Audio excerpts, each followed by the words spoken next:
ਹਾਂਜੀ ਵੀਰੋ, ਜਿੱਦਾਂ ਤੁਹਾਨੂੰ ਪਤਾ ਹੈ ਕਿ ਮੋਦੀ ਸਾਹਿਬ ਹੁਣ ਪੰਜਾਬ 'ਚ ਆ ਚੁੱਕੇ ਤੇ ਅੱਜ ਉਹਨਾਂ ਦਾ ਪਹਿਲਾ ਦਿਨ ਜਾਂ ਕਹਿ ਲਓ ਪਹਿਲੀ ਰੈਲੀ ਸੀ ਪਟਿਆਲੇ ਵਿਖੇ। ਤੇ ਇੱਥੇ ਉਹਨਾਂ ਨੇ ਇੱਕ ਪੱਗ ਬੰਨ੍ਹ ਕੇ ਆਇਆ, ਦਿਖਾਉਣ ਦੀ ਕੋਸ਼ਿਸ਼ ਕੀਤੀ ਹੈ ਕਿ ਬਈ ਮੈਂ ਸਿੱਖਾਂ ਨਾਲ ਆ, ਜਿਸ ਤਰ੍ਹਾਂ ਵੀ ਉਹ ਸ਼ੋਅ ਕਰ ਰਹੇ ਆਪਣੀ ਗੱਲ। ਤੇ ਉਹਨਾਂ ਨੇ ਕਾਫੀ ਕੁਝ ਗੱਲਾਂ ਕਹੀਆਂ ਪੰਜਾਬ ਲਈ, ਤੇ ਆਓ ਸੁਣੀਏ ਸਾਰੀ ਗੱਲਬਾत। बहुत खुशकिस्मत हाँ कि श्री गुरु तेग बहादुर जी ये पावन चरण छो स्थान अते श्री काली माता जी दे पावन स्थान पटियाला तो मैनू अपने पंजाब दौरे की शुरुआत करने का मौका मिलिया है।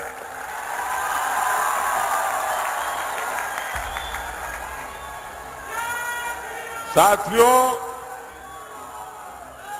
भारतीय जनता पार्टी के कार्यकर्ता के रूप में मैंने पंजाब में बहुत समय बिताया है। यहां के खेतों में, खलिहानों में, सड़कों में खूब घूमा हूं। वो दिन मुझे बराबर याद रहते हैं कि साथियों के साथ बारादरी गार्डन में सुबह सुबह टहलना और जोड़ियां भाटिया चौक में साथियों से गप मारना, सारी पुरानी यादें। और मैं देख रहा हूं आज मुझे काफी पुराने साथियों के दर्शन करने का भी अवसर मिला है। जब भी मैं पंजाब आता हूं, पंजाब से ये स्नेह और बढ़ जाता है। साथियों, देश में 5 चरणों का चुनाव हो चुका है और जनता जनार्दन ने मोहर लगा दी है कि फिर एक बार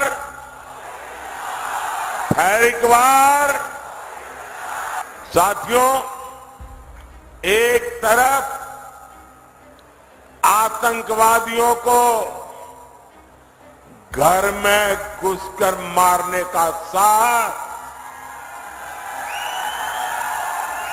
दूसरी तरफ इंडी वाले हैं जो आतंकवादियों के एनकाउंटर पर आंसू बहाते हैं। एक तरफ मोदी सरकार है जिसने 10 साल में 25 करोड़ लोगों को गरीबी से बाहर निकाला है। वहीं दूसरी तरफ इंडी गठबंधन है जो कहता है कि आपकी कमाई, आपके खेत खलिहान का आधा हिस्सा छीन लेगा। इंडी गठबंधन समाज को, देश को बांटना चाहता है, लेकिन मोदी भारत को विकसित भारत बनाना चाहता है। और इसलिए मैं आज पंजाब की धरती पर पंजाब के मेरे भाई बहनों से मैं आज आशीर्वाद मांगने आया हूं। गुरुओं की भूमि पर सर झुका करके आशीर्वाद मांगने के लिए आया हूं। भाइयों और बहनों, राष्ट्र रक्षा हो, आस्था और संस्कृति की रक्षा हो या फिर देश का विकास, पंजाब ने, साथियों, यही कांग्रेस है जिसने सत्ता के लिए देश का बंटवारा किया और बंटवारा भी ऐसा किया कि 70 साल तक हमें करतारपुर साहिब को दूरबीन से दर्शन करने पड़ते थे और हर कोई इंसान अपमान महसूस करता है। मैं कांग्रेस वालों को कहता हूं कि जब बांग्लादेश की लड़ाई हुई 90,000 से ज्यादा पाकिस्तान के सैनिक सरेंडर कर चुके थे। 90,000 से ज्यादा पाकिस्तानी सैनिक हमारे कब्जे में थे। हुकुम का पत्ता हमारे हाथ में था। और साथियों, मैं विश्वास से कहता हूं, अगर उस समय मोदी होता,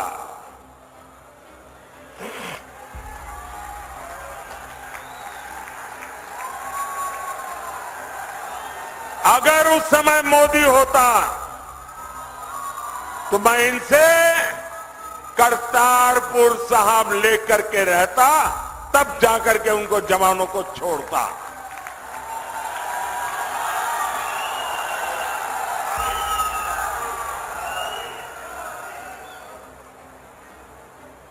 वो तो नहीं कर पाए, लेकिन मुझसे जितनी सेवा हो सकी, क्योंकि गुरुओं की सेवा इससे बड़ा कोई धन भाग नहीं होता है। आज करतारपुर साहिब कॉरिडोर आपके सामने है। हमारे सभी श्रद्धालु गर्व के साथ वहां जाते हैं। साथियों, हमारी सरकार ने लंगर को टैक्स से मुक्त किया। ये पहले भी की सरकारें कर सकती थी। पहले हरमंदिर साहब में विदेशों से भक्त चंदा नहीं दे पाते थे। बार बार यहां से मांग उठती थी। दिल्ली में बैठी हुई सरकारें सुनने को तैयार नहीं थी। ये मोदी ने आकर के इसके नियमों में छूट दी और आज हमारे हरमिंदर साहब की सेवा दुनिया के किसी भी कोने में रहकर कोई कर सकता है। सिर्फ फतेहगढ़ साहिब तो साहबजादे के शौर्य और शहादत का साक्षी रहा है। मुझे दुख है कि पंजाब में भी ऐसे लोग हैं जिनको इसकी कोई समझ नहीं है। पंजाब के अंदर इस महान त्याग तपस्या के लिए मैं पंजाब में रहा हूं। कई दिनों तक हमारी माताएं बहनें, हमारा परिवार व्रत रखता है, जमीन पे सोता है। कितना महत्वपूर्ण श्रद्धा का विषय है। लेकिन हिंदुस्तान में केरल में जाइए, उनको कुछ पता नहीं। तमिलनाडु में जाइए, कुछ पता नहीं। आसाम में जाइए, कुछ पता नहीं। इतना बड़ा त्याग और बलिदान और मेरे देश के लोगों को पता नहीं है। ये मुझे बहुत खटकता था। मैं चाहता हूं हिंदुस्तान के हर बच्चे के दिल दिमाग में साहबजादों का बलिदान हमेशा हमेशा रहना चाहिए। किसी भी बालक मन के लिए इससे बड़ी कोई प्रेरणा नहीं हो सकती। और इसलिए हमने वीर बाल दिवस के रूप में पूरे हिंदुस्तान में हर स्कूल, कॉलेज, गांव कार्यक्रम करने की परंपरा खड़ी की है। अगर पंजाब के लोग भी इस काम को न समझ पाए तो इससे बड़ा चिंता का विषय क्या हो सकता है। आपको याद होगा अफगानिस्तान में हमारे सिख परिवार संकट में थे। हम सभी को सुरक्षित वापस लाए। हम गुरु ग्रंथ साहब के स्वरूपों को भी अदब के साथ मेरा मंत्री जाके सर पे सम्मान के साथ लेकर के आया। साथियों, ये प्रधानमंत्री की बात छोड़ दीजिए, मेरा तो आपसे खून का नाता है। गुरु गोविंद सिंह जी के जो पहले पंच प्यारे थे, उसमें मेरा एक द्वारिका का पंच प्यारों में था जी। मेरा आपसे खून का रिश्ता है। इतना ही नहीं, आज अगर जामनगर में जाएंगे तो वहां जो सबसे बड़ा अस्पताल है वो गुरु गोविंद सिंह जी के नाम पर है, जिस जामनगर जिले में द्वारिका पड़ता है। गरीब का बेटा हर गरीब की चिंता करता है। हर जरूरतमंद को मुफ्त अनाज मिलता रहेगा, इसके लिए मैंने मुफ्त राशन की योजना चलाई है। मोदी 5 लाख रुपए तक के मुफ्त इलाज की सुविधा दे रहा है। मोदी ने जल जीवन मिशन शुरू किया है ताकि आपको घर में नल से शुद्ध पानी मिले। इससे प्रदूषित पानी से होने वाली अनेक घातक बीमारियों से हम बच पाएंगे। साथियों, पंजाब को 5 नदियों का आशीर्वाद मिला है। यहां के किसान मिट्टी से सोना पैदा करते हैं, लेकिन इंडिया वाले किसानों से भी झूठ बोलते हैं।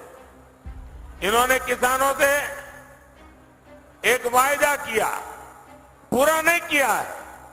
ये भाजपा है जो किसान कल्याण को प्राथमिकता देती है। बीते 10 साल में पंजाब से गेहूं और धान की रिकॉर्ड खरीदी हुई है। 10 साल में हमने एमएसपी में 2.5 गुना वृद्धि की है। यहां पंजाब के हर किसान को पीएम किसान सम्मान निधि के करीब 30,000 रुपये, एक किसान को 30,000 रुपये मिल चुके हैं। केमिकल खेती से धरती मां को बचाने के लिए हमारी सरकार नेचुरल फार्मिंग पर जोर दे रही है। साथियों, भारत तभी विकसित होगा जब पटियाला जैसा हमारा सेंटर विकसित होंगे। आने वाले 5 साल में भारत एक बड़े मैन्युफैक्चरिंग हब बनने की तरफ आगे बढ़ रहा है। इसका सीधा लाभ पंजाब को और पटियाला जैसे शहरों को होने वाला है। हमने एजुकेशन सेक्टर को विदेशी संस्थानों के लिए खोल दिया। इससे विदेशी यूनिवर्सिटीज भी देश में कैंपस खोल रही है। इसका लाभ भी पटियाला जैसे एजुकेशन हब को होगा। ये तो स्पोर्ट्स का एक बड़ा सेंटर है। मोदी का संकल्प भारत को खेल महाशक्ति बनाने का है और 2029 जब यूथ ओलंपिक होगा, 2036 जब ओलंपिक होगा, भारत तैयारी कर रहा है ये ओलंपिक हिंदुस्तान की धरती पर हो। और इसलिए खिलाड़ियों और स्पोर्ट्स इंफ्रास्ट्रक्चर पर इतना खर्च किया जा रहा है। भारत में ओलंपिक्स हो, इसके लिए हम पूरी तैयारी कर रहे हैं। इससे देश में स्पोर्ट्स इकोनॉमी का निर्माण होगा, नई नौकरियां, नए रोजगार बनेंगे। भाइयों और बहनों, 1 जून को आपको विकसित पंजाब के लिए, विकसित भारत के लिए वोट करना है। भाइयों और बहनों, इंडी गठबंधन वालों के लिए अपने वोट बैंक का तुष्टीकरण ही सबसे बड़ा लक्ष्य है। बंटवारे से पीड़ित दलित भाई बहनों को, सिख भाई बहनों को मोदी भारत की नागरिकता दे रहा है। आप सोचिए, आजादी के इतने साल हुए, मेरे सैकड़ों सिख परिवार है जिनको नागरिकता नहीं दी गई, और आप ठोकबंद वोट देते रहे। क्या पाया आप लोगों ने? सोचिए, साफ साफ बात करने वाला कोई मिलेगा नहीं आपको। और इसलिए आज मैं कह रहा हूं, ये लोग सीए का विरोध करते हैं।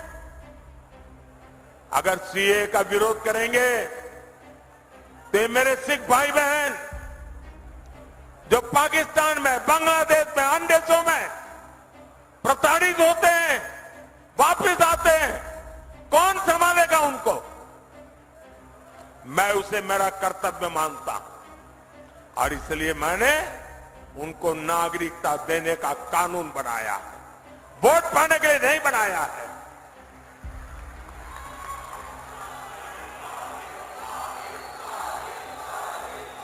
और ये इंडिया अलायंस वाले देख लीजिए, सीए के नाम पर दंगे कराए, और ये आज भी कह रहे हैं कि वो वापस आएंगे तो सीए को खत्म कर देंगे। आप मुझे बताइए, क्या बंटवारे के पीड़ित सिखों को भारत की नागरिकता देना गलत है क्या? देनी चाहिए कि नहीं देनी चाहिए? मोदी सही कर रहा है कि नहीं कर रहा है? साथियों, गुरुओं ने हमें सामाजिक न्याय की सीख दी है। इसलिए भाजपा दलितों, पिछड़ों के सच्चे सामाजिक सशक्तिकरण पर बल दे रहा है। मोदी ने देश और दुनिया में बाबा साहब आंबेडकर को समर्पित पंचतीर्थ बनाए हैं। संत रविदास के अनुयायियों का तो बार बार मुझे बनारस में स्वागत करने का अवसर मिलता है। और अभी मध्य प्रदेश में जहां हमारी सरकार है, संत रविदास जी का भव्य मंदिर बना रहे हैं हम। काशी में संत रविदास जी की जन्मस्थली का विकास किया जा रहा है।